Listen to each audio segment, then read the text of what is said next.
हाँ बिल्कुल, देखिए आपने सही कहा है। ये वही लोग हैं जो कल तक कांग्रेस के साथ में खड़े हुए दिखाई देते थे और उनके जो बयान है वो भी कहीं ना कहीं सबके सामने थे। आज जो विधायक अभी तक पहुंच चुके हैं, हालांकि अगर कल और आज दोनों को जोड़ लिया जाए तो लगभग सभी जो विधायक हैं वो यहाँ पर पहुंचे हुए हैं। ऐसे जो कांग्रेस के साथ में थे, यानी कि बीएसपी के, एसपी के और निर्दलीय, अभी जो विधायक पहुंचे हैं उनमें प्रदीप जायसवाल पहुंचे हुए हैं, सुरेंद्र सिंह शेरा भैया पहुंचे हुए हैं, रामबाई भी यहां पर पहुंच चुकी हैं और वो विधायक दल की जो बैठक है उसमें शामिल हो रही हैं। देखिए रामबाई ने एक बात कही, कल भी उन्होंने एक बात कही कि वो दरअसल कमलनाथ के तो साथ हैं लेकिन कांग्रेस पार्टी के लिए वो वोट नहीं करेंगे। तो एक बात ये भी खड़ी हो रही थी, जब पूरा घटनाक्रम हुआ, कांग्रेस की जो सरकार गई अगर, तो उसके पीछे की एक वजह ये भी थी कि कहीं ना कहीं कुछ विधायकों की नाराजगी कांग्रेस के कुछ नेताओं को लेकर थी और उन नेताओं के बारे में इन लोगों ने खुलकर भी बातचीत की।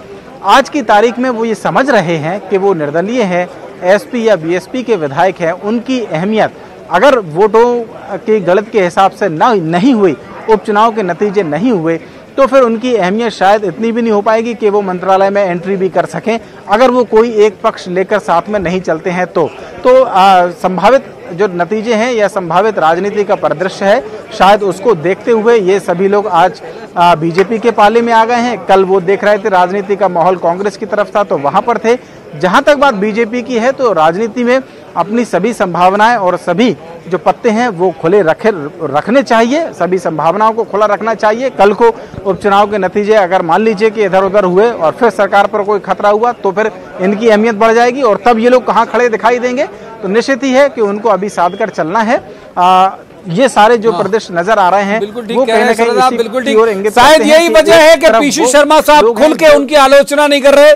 इतनी सब धोखाधड़ी के बाद भी उन्होंने एक भी शब्द उनके खिलाफ नहीं बोला। पीसी शर्मा साहब का रुख कर लेते हैं। पीसी शर्मा साहब, शरद हमारे बहुत सीनियर रिपोर्टर हैं, बहुत अच्छे से उन्होंने विश्लेषित किया सारी चीजों को। तो क्या ये भी है कि भाई भविष्य में इनसे साथ लेना पड़ सकता है या भविष्य में हो सकता है ये सब साथ आ जाएं, तो इसीलिए आप इनकी आलोचना या इनकी निंदा में कुछ बोल नहीं रहे हैं कि इन लोगों ने जो पाला बदला, जो बहुत कमिटेड थे कमलनाथ जी के प्रति? निश्चित तौर पर कमलनाथ जी ने भी कहा है कि आज के बाद कल भी आता है और कल आएगा। ये 24 चुनाव होंगे जो हम जीतेंगे इनके और ये मैं बार बार कह रहा हूँ कि इनके ऊपर वो केसेस थे। मैं कानून मंत्री था, बहुत से केसेस हमने इनके वापस करा दिए थे जो भारतीय जनता पार्टी ने 15 साल में इनके ऊपर ठोके थे, लगाए थे, चाहे वो शेरा हो, चाहे रामबाई हो, चाहे जितने भी नेता हैं। लेकिन कुछ बच गए, जो बच गए वो दिखाए इनको कि ये आ जाइए, नहीं तो इन केसेस में आप फंसोगे और आप जेल जाओगे। तो मरता क्या नहीं करता, ये डिनर और नमक जो भी है इसमें चले गए। लेकिन एक चीज मान के चलिए कि ये रामबाई ने हमेशा कहा, जैसा आपने भी कहा कि कमलनाथ जी को उन्होंने माना कि हमारे नेता कमलनाथ जी हैं और अभी भी वहां पर जाने के बाद भी वो कह रही हैं। तो कुल मिला के जो प्रेशर में है ये लोग, और दूसरा बीजेपी का ये जो बताना है, मैंने कहा कि फूल सिंह बरिया एक एससी का बड़ा फिगर है, बड़ा नेता है, बड़ा नाम है और वो आज कांग्रेस में की सदस्यता ले ली, कांग्रेस के साथ हैं। और कमलनाथ जी ये भी कहा कि हमने जब फूल सिंह बरिया जी का जब नाम रखा था तो जब हमारे विधायक थे तो जीतने के हिसाब से रखा था, लेकिन आज ये स्थिति बनी है। लेकिन अभी भी अचंबा होगा, बहुत सी चीज बदलेगी। मैंने बताया आपको, जब वोट डालने जाते हैं तो इन लोगों को कहीं दिखाना नहीं है, लेकिन पार्टी जो होती है उसको दिखाना है, क्योंकि एक एक करके हैं कि वहाँ इनका कोई एजेंट नहीं बैठेगा। बाकी तो क्रॉस वोटिंग की उम्मीद है आपको? क्रॉस वोटिंग करेंगे ये लोग? कोई चौंकाने वाली चीजें आएंगी बिल्कुल। देखिए, अगर ऐसा नहीं होता तो ये अभी तक मंत्रिमंडल का गठन कर लेते ना, 2 जून 4 जून, लेकिन गवर्नर साहब बीमार हो गए, लेकिन ये वो नहीं कर पाए गठन। और इनका यही डर था कि अगर गठन कर दिया तो जो नाराज लोग हैं वो इसमें बदल देंगे। तो इनकी जो स्ट्रेटजी रही, पहले तो संत कमलनाथ जी की सरकार गिराई इनने, जो एक अच्छी सरकार चल रही थी, कोरोना लेके आ गए पूरे मध्य प्रदेश के अंदर। और वो जो स्थितियां बनी हम आज देख रहे हैं मध्य प्रदेश के अंदर, किसान से लेके युवा से लेके मजदूर तक हर आदमी परेशान है, काम धंधे सबके बंद हो गए, ठप हो गए। और राशन पानी तक मोहताज है। ये सब स्थिति इनने पैदा की है और निश्चित तौर पर 22 लोगों को जनता माफ नहीं करेगी। हम ये 24 की 24 सीट जीतेंगे। आज इतने जाने के बाद भी 113 हो रहे हैं। हम हमेशा 121 रहे, ये आज भी 113 है। 24 जब हमारे जीतेंगे तो हम 116 हो जाएंगे और बाकी जब हम मिलाएंगे तो पता नहीं 130-35 हो जाएंगे। ये सरकार फिर से बनेगी। ये यूज करना चाहते हैं जितने भी अधिकारी अभी तक थे, इनको यूज किया है ना। बहुत उम्मीद है, आपने पाल रखी है, बहुत अच्छी बात है और ये इतना आशावादी होना चाहिए। बदल रहे हैं यूज करके। बिल्कुल आऊंगा आपके पास, वस्त्राम जरूर आऊंगा। रंजीत सटवाल का रुख कर रहे थे एक बात। और मेरी एक बात, ये जो कह रहे हैं पीसी शर्मा जी, इतना मार मुस्कान निकाल पाया तो डर है आपके अंदर?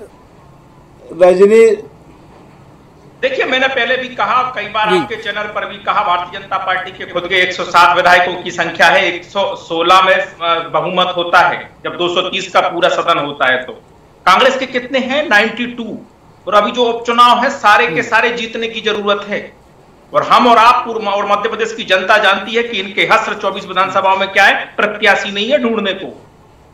प्रत्याशी नहीं मिल रहे, उधार के प्रत्याशी देने की भी तैयार है, लेकिन वहां भी प्रत्याशी नहीं मिल रहे। राकेश चौधरी जी के मामले में ये 22 बड़े बड़े लोग, पूरी राजनीति, डॉक्टर सेजवाल, इनको खींच खींच के क्यों ला रहे हो आप? फिर बसपा सपा निर्दलीय खींच खींच के क्यों ला रहे हो रंजीत जी? इनकी जगह इनकी साथ में लेंगे, हम तो तैयार हैं। कांग्रेस के अगर और भी विधायक आएंगे तो उनको भी अपना लेंगे। हम तो तैयार है। जो बात भाजपा की रीति नीति नेतृत्व को स्वीकार करो। मैंने कहा आपसे, शुरुआत में कहा कि जब परिणाम आ रहे थे विधानसभा चुनाव 2018 के, तब भी ये हमारे साथ में आने को तैयार थे। मणिपुर जैसी स्थिति होगी, उनके साथ चले गए। इन चुनावों के बाद मणिपुर में जो हुआ है, जो सरकार चली गई भारतीय जनता पार्टी की, 3 विधायक आपके छोड़ के चले गए। कहीं कोई किसी प्रकार से संभावना दूर तलक नहीं है, ये सब जानते हैं। और इसीलिए भारतीय जनता पार्टी सबको साथ लेकर आगे बढ़ना चाहती है। और ये हमारा सपा बसपा निर्दलीय हमारे साथ सरकार में सहयोगी बनेंगे। निश्चित तौर पर हम सरकार चलाएंगे तेजी के साथ में। हमने विकास कार्य पिछले 3 महीने में किए हैं। जिन्होंने जिस प्रकार के संकट किए वो किसी से छिपे हुए नहीं है।